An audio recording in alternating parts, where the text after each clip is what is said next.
For Hiroshi Takedo, the war began not with a gunshot but with paper. A crisp letter arrived in the spring of 1944, bearing the imperial seal.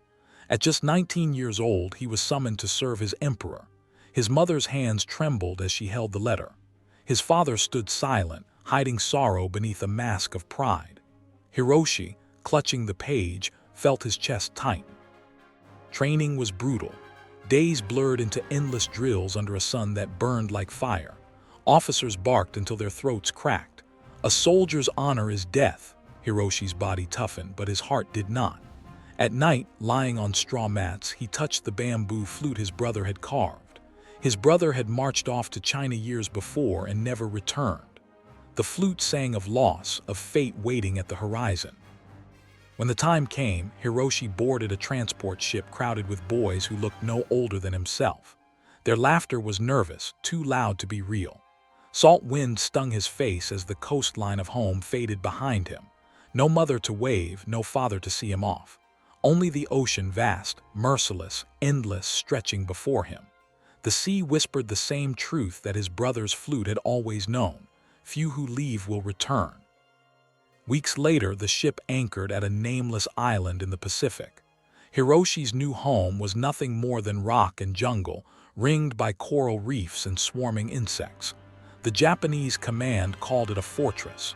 To Hiroshi, it was a prison. Soldiers hacked at the earth with shovels, carving bunkers into the cliffs. Palm trees fell, sandbags piled high.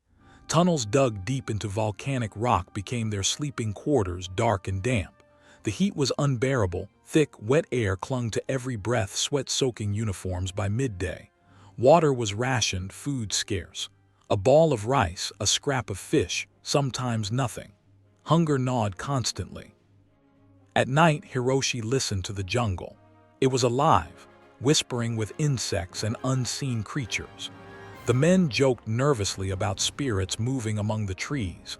But sometimes, when the waves grew quiet, he swore he could hear voices in the darkness, echoes of soldiers already gone.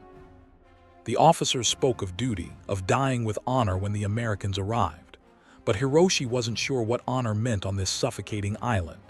His hands blistered from digging, his stomach twisted from hunger, and his thoughts drifted home. He closed his eyes, pressing the flute to his lips, letting a thin, trembling note escape. The sound rose into the humid air, fragile against the vast silence of the sea. Life on the island was a battle long before the enemy appeared. The jungle was both shield and enemy. Dense vines twisted into walls, insects swarmed in clouds, and every night the air throbbed with the cries of unseen creatures. Sleep was shallow, interrupted by the buzzing of mosquitoes and the distant boom of Allied ships shelling nearby waters. Hiroshi's unit spent their days patrolling through thick foliage. Every rustle of leaves set nerves on edge. The men whispered that American scouts already roamed the island, invisible but watching. Hiroshi tried to steady his breath, his rifle heavy in his hands. Sweat dripped into his eyes, and each step sank into mud that clung to his boots like chains. Sometimes they stumbled upon shallow graves, Japanese helmets half buried, rifles rusting in the soil. Other times they found nothing but eerie silence. The jungle seemed to hold secrets, as if the spirits of the dead lingered there, waiting. At night, huddled in a dugout, Hiroshi pulled out his bamboo flute. The soft notes floated across the humid air, blending with the sounds of frogs and crickets. Some men listened in silence, others cursed him for summoning ghosts. For Hiroshi, it was the only way to remember he was still human, not just another body waiting to fall. The jungle whispered back in ways only he seemed to hear. Not words, but echoes, warnings carried in the rustling leaves. He could not explain it, yet he felt certain. The Americans were closer than anyone believed.